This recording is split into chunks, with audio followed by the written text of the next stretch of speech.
Let's see if I remember how to do this. It's been a while since I've been able to put an entry up, and doesn't stop me from continuing to make a list of things that I want to make entries for, and I just didn't give myself the time to do it the last couple of weeks. I think the last one I did was sometime in May, I want to say, and I've had a lot going on. I'm trying to finish my second novel, trying to finish the audiobook for my first novel.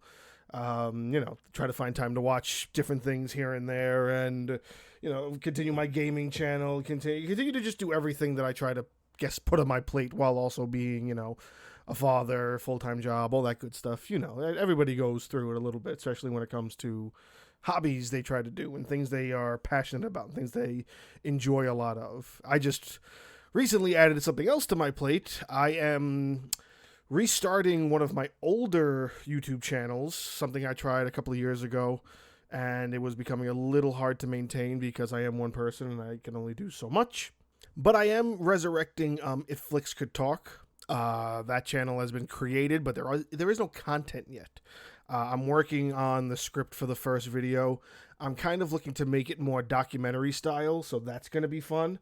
It's going to be not as much, I want to say, list or maybe very much like a variety of different YouTube channels that are already out there. I kind of want to go the route where it's more film discussion, documentary style, topics I kind of enjoy and feel like they deserve a little bit of a spotlight, or maybe just things I find interesting. But along with that, I also have all of the other things I'm involved in. Funny story enough, I actually just got banned from TikTok, so that was fun.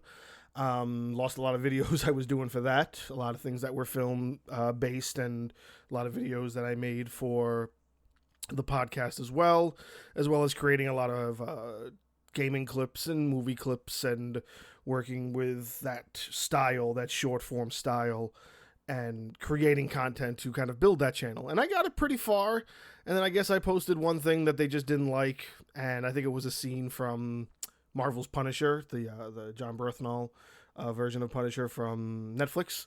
I had posted a fight scene from there or something, and they just totally shut my account down. So, whatever, I'm not on there anymore. I don't necessarily care. I was kind of like less than a year I was even on it to begin with, and when that happened, I just kind of got rid of the app altogether. I never really cared for TikTok. I literally just did it to try to build up more, I guess, content creation and kind of focus a lot of stuff on myself and the creator that I was trying to be, and it didn't work out necessarily. But I'm digressing. I'm kind of giving a little bit of an update because it's been a couple of months. Let's go into something that is maybe a little bittersweet for me, simply because I am, I guess maybe a member of the flock that felt betrayed by the leaders. The Walking Dead was a show that kind of really had this base in, not even, it had this place in my heart for so many years. And it's strictly because I got into The Walking Dead right around the time the second season was in its middle break, the middle of the year break. And I had sat there, and it was around the same time as the first season of American Horror Story. I think I've said this before on the podcast, where I sat and I watched the pilot for both of the first episodes of American Horror Story and The Walking Dead, because I was like, I want a show to get into. What's a show that I can really like sink my teeth into? What can I sit with and just watch consistently? And I watched both American Horror Story and I watched The Walking Dead. And American Horror Story, that first season, confused the shit out of me. I still think it's definitely not my favorite season. I'm not going to say it's the worst season, but it's definitely not my favorite season. And I did eventually watch it many, many years later. But what won me over is just the first 5 minutes of The Walking Dead. That very quiet and very much non-cinematic feeling intro where Rick is walking around the vehicle graveyard, if one might say, in the gas station where he's trying to find gas for his car, and he's walking and it's really silent, and then he sees the little girl and the little girl's face is all contorted, and the little girl goes to come after her, and then he shoots her, and that's like the very first scene you see of that show. And just right at that point, that very simple cinematography just had me hooked. I finished that whole first season, and I watched all the way through the first half of the second season.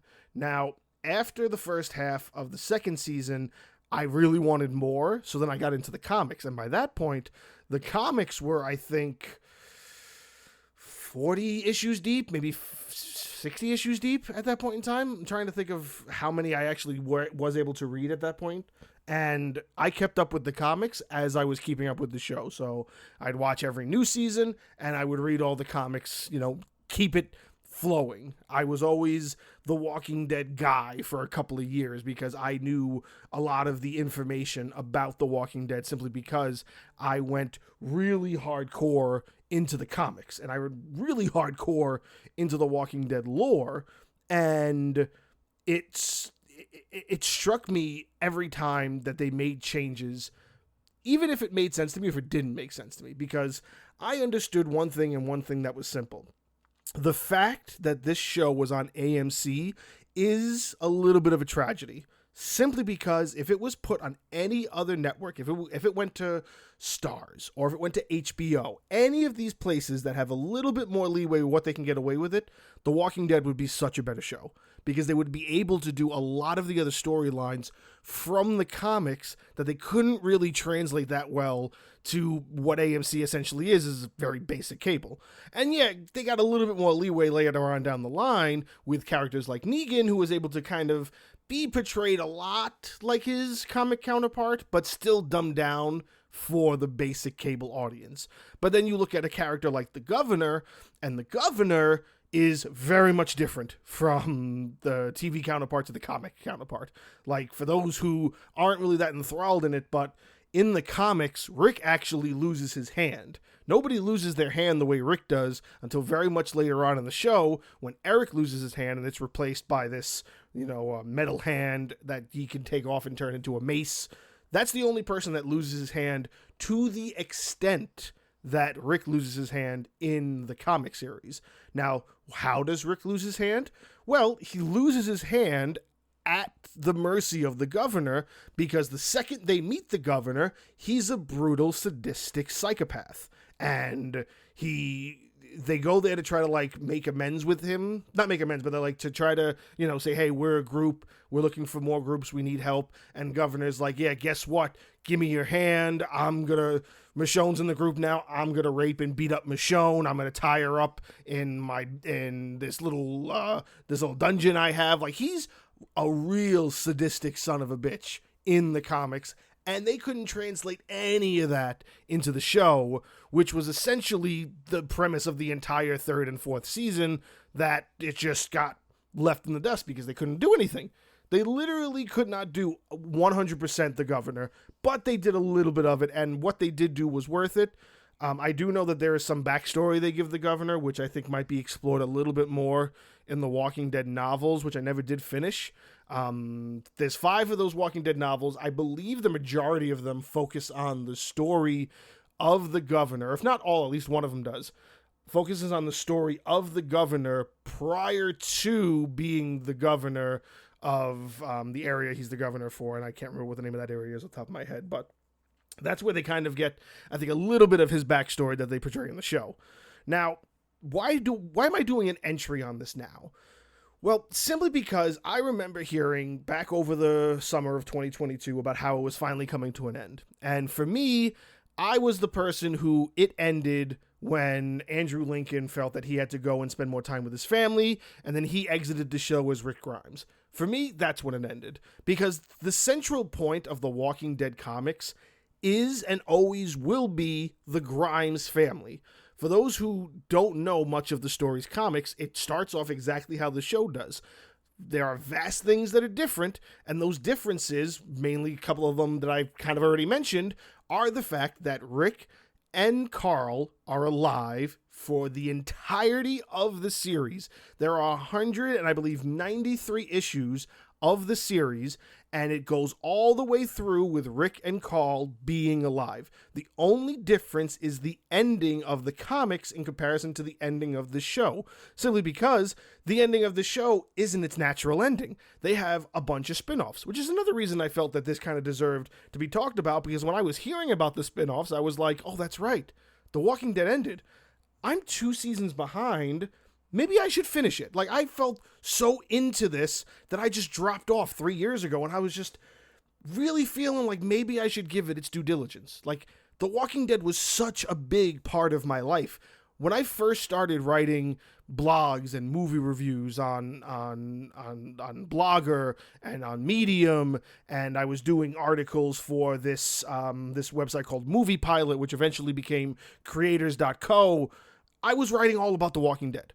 I was comparing everything to the comic and the show and breaking down the intrinsic details that they get right, that they get wrong, what I loved, what I didn't love, what I wanted to see in the future, when it was like in the 4th or 5th season, when they were about to introduce Negan, when they were about to introduce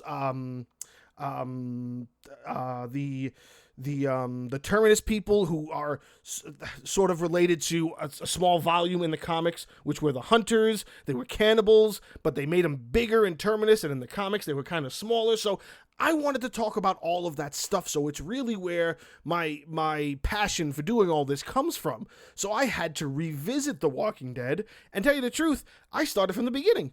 I watched from the very first episode all the way through up until I couldn't remember what happened anymore, which essentially was right when Rick Grimes walked out the door. But he doesn't really walk out the door. As we all know, there is a spin-off film coming out, The Walking Dead, Rick and Michonne, which is going to hopefully tie that story together. But the biggest problem with that is that in the comics, like I said, it's all about the Grimes family, leading all the way up to the end. And by the end, the only 2 survivors are Rick and Carl. Yes, Judith does not survive at all. I'm sorry to say, Judith dies when she is a baby. That whole thing in the series, when they get attacked in the prison and you see the bloody baby seat, that's sort of an innuendo to what actually happens in the comics. Essentially what happens in the comics is Lori survives the birth, and her and the baby are killed during the governor's siege on the prison, leaving Rick and Carl alone. And then Rick and Carl go all the way to the end, and by the end of it, the very last issue, which for those who don't know, the very last issue was a trick. The creator, Robert Kirkman, had applied for another 6-part volume. It was supposed to go, I believe, 190 to 196. He stopped it at 193, and he gave out an issue that was like triple the size it was supposed to be. And essentially, it was 2 comics put together. It was what the ending of The Walking Dead was into what the future of The Walking Dead was turning into be. Not necessarily that he was going to do any spin-offs, but how he was going to end that story. And he ends that story with Rick gets bitten, Carl has to kill him, and then it does a time jump, like 50 years, and it goes into the future where Carl is now an old man. He's considered somebody who's part of the old world because civilization has come back to such an extent that walkers are so rare, they use them as circus acts, and they just kind of collect them. And Carl's like, you can't do that, you're risking things, and I have to kill all of them. And essentially, he's a dinosaur to all of them. He's part of an era that nobody wants to remember anymore because the world has come back. And that's how the comic series ends. And that's such a beautiful ending to the series when you consider everything that the family goes through and everything that all of the survivors that we've known and loved go through. I can go through a difference between so many comparisons between the show and the comic, but either way, it's about what all of these characters essentially experience and all the trauma that he wraps up in character development and love interests and family and just wanting the good guys to win. So when you have something like that, and then you still have this show where you have all of these spin-offs coming, you got Dead City, which just came out, which makes no sense to the character of Maggie or Negan. You have this other one with Daryl where he's in Paris. Granted, here's another weird comparison none of you are going to probably accept unless you're a really deep person in the Walking Dead universe, but Daryl Doesn't exist. He's made for the show. He's made because Norman Reedus is amazing and an amazing actor, and if you got rid of him, you'd have a riot on your hands. That's the only reason. There is no storyline in the comics for Daryl. Daryl and Merle don't exist. That whole brother dynamic, the Dixon family, none of that stuff exists. It only exists for the show, and they tried to make it make sense with a video game about 15 years ago. It doesn't match up, but he's a good character. People love him. They gave him a spinoff. And now we also have the growth of what everybody wanted after Andrew Lincoln left, which was these movies they were talking about. And now we're finally getting one, which is the Rick and Michonne movie, which is hopefully going to wrap up their storyline. Now, they also have a variety of other spinoffs from Fear the Walking Dead, which I've tried watching the first season, don't really like it all that much. The Walking Dead World Beyond, which I think was a one-time or a two-time seasoner. I don't think it lasted very long. They have Tales of the Walking Dead, which is sort of an anthology base, which is a couple of little stories. But I don't know why they made a whole show out of that, because they did really well with the webisodes, which I believe there's 4 or 5 of those, if I'm not mistaken. All of these little things that just take place within the Walking Dead universe, but none of them have any roots. They're just building up these stories in the same universe, and essentially all they are is zombie stories. There's very few character things that go across people. You know, they try to make it fit. It doesn't always have to fit. I remember one of the webisodes was all about the lady who's torn up in like the first or second episode of the first season, the one that's in the grass at the very beginning. There's a whole webisode, I think a 6-part webisode series, did like 5-minute apiece little parts that all add up to what led that walker, who that walker was before she became such a pivotal scene for Rick in that first episode. So some of them have some meaning and some of them I don't know. Like, I couldn't get into Fear the Walking Dead, but I'm going to at some point sit with the entire thing, probably after this season's over, because I believe this is the last season for Fear the Walking Dead. They're in the middle of it right now. And once that's over, then I'll probably binge the whole thing like I did with the original The Walking Dead. But I just felt like I had to return to the roots of where all this lives, because all of this lives in this idea of what The Walking Dead built up over 3 years. Those first 3 seasons really gave people something to really get into, something that they wanted to like invest in. And after it became so big that I think it was after the second season or the third season, they started The Talking Dead. Like, they had a whole separate show after the show that was all about people talking about the show. And they had special guests, and they had prizes and all this stuff, and it was, they had a really good host, and that went on for as long as the show's going on. But the show isn't really over. It's got all of these spin-offs, and they're just creating more zombie-type storylines within the Walking Dead franchise, just because they think that The Walking Dead is going to be what draws people to it. And yes, it does. But then you have diehard fans like me that watched when Rick Grimes walked out because he, the actor, didn't want to do it anymore because he wanted to be with his family. You get pissed by that. And you get pissed by when it happens to Carl. Because this whole premise, the entirety of the series is based in the Grimes family. The entire comic series is based in it. I don't care how many other characters you add. I don't care how many love interests you change. I don't care how many characters you have to dumb down because you're AMC and you have commercials and families watch that shit. I don't care. But it needs to be about the Grimes. Rick Grimes, Carl Grimes, somebody has to be in there. And the saving grace they tried to have is Judith Grimes, when they do that ginormous time jump to when she's a 2-year-old to now she's a 12-year-old. And they tried to make it make sense, and kind of does, but kind of doesn't. And again, I'm kind of happy I waited until it was all over so I can watch it all in one sitting, because I do find the appreciation in it because they still do what's necessarily in the comics. So they take that and they make it make sense with the characters they have. And there's really good character development. I can't deny that they did write the characters they still had very, very well. But you can't have this show without a strong Grimes character. And I do not regret stopping when I stopped. I'm happy I stopped when I stopped, because it gave me this sort of appreciation now that I went back to it and literally watched it from start to finish. And I was really upset when it was all over. I'm not going to lie. I was really upset when it came to an end and I realized, holy shit, like it really is that there's no more of this show. And I felt even worse when I read that very last issue of the comic. And what I would really want, if they're ever going to give us one thing from the Walking Dead universe, I want an episode done that is really the very last comics storyline. I don't care if it's an animated version of it. Give me that last issue of the Walking Dead comic book as something, because nobody really understands how good the entire Walking Dead universe storyline is. The entire Rick Grimes, Carl Grimes, the entire Grimes family log is, until you get to that last issue and how bittersweet the ending is. How much it really fills you with a sort of dread, but also joy with how well Robert Kirkman ended the comic book series. And the fact that this doesn't really give you that is heartbreaking. But what else is heartbreaking is still that it's a good show. And it started off as a good show.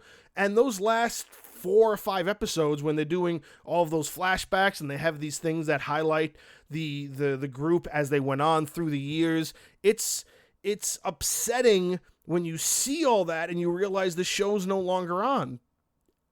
And I guess coming from somebody who stopped for such a long period of time, it's still kind of heartbreaking. Even for turning to it after I gave up on it, I still felt a little heartbroken realizing, yeah, that's it. This is the end all be all. And now they just have all of these separate shows. We're all just going to keep getting spin-offs of different things. And I don't know if we're ever going to revisit any of the stuff that they left in what the ending of that show is. They just decided to take the characters we all loved and just give them more shows. And I was not a person who even cared about a lot of the changes that were going on towards that ending of how they tweak certain things. I still think it was done good to the show.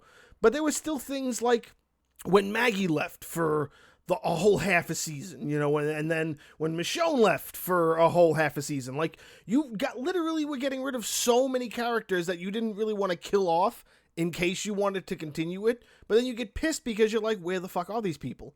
You know what I'm saying? Like, why aren't these characters involved in these major storylines that are happening around everybody? It sort of feels cheated, but they make it work, I guess, if you want to say it works, but I don't know, it's just odd for me to talk about it in the sense of, I guess maybe the fact that it was, and it's no longer an is, but also that it's I'm kind of betraying my own history. Like, this is really the things that built my foundation on what I do, like what I like doing now, and that's making, the podcast and the movie stuffs and the reasons I continue to watch, movies and all these TV shows and I get invested in them. I'm not saying the reason is The Walking Dead. I'm saying The Walking Dead is a really prime example of when you are a person that's like me, that is a cinephile, that is somebody who thrives off really enjoyable and good storytelling, that you see something like this come to an end. And I've seen plenty of shows come to an end, but none that I've been invested to at this point. And I know there's probably a lot of people that feel that way about different shows. There's probably people that felt that way about Game of Thrones, probably people that felt that way about Dexter or The Sopranos, any vastly popular, took the world by storm show that was really something that like everybody was talking about. And even I haven't watched every single show that people find overly popular. I've never seen Dexter. I've never seen Breaking Bad. I've never seen Sons of Anarchy. Maybe I'll watch them one day, but they just don't catch my interest like something like The Walking Dead does. And now there is no more regular Walking Dead, and now I have to sit and kind of let that sink in, that something that is such a big part of my journey as a cinephile, as a podcaster, as somebody who thrives off movie and television reviews and discussion of cinematography and storytelling, as a person who really thrives and wants to build myself up as somebody who is a voice in that realm, something like this, it hurts the heart a little bit. And it's something to kind of accept as sort of part of the unfortunate nature of what's done. this is gonna happen more than once, and this is just one that it just kind of hits home. So I hope I did The Walking Dead justice. I am gonna miss it.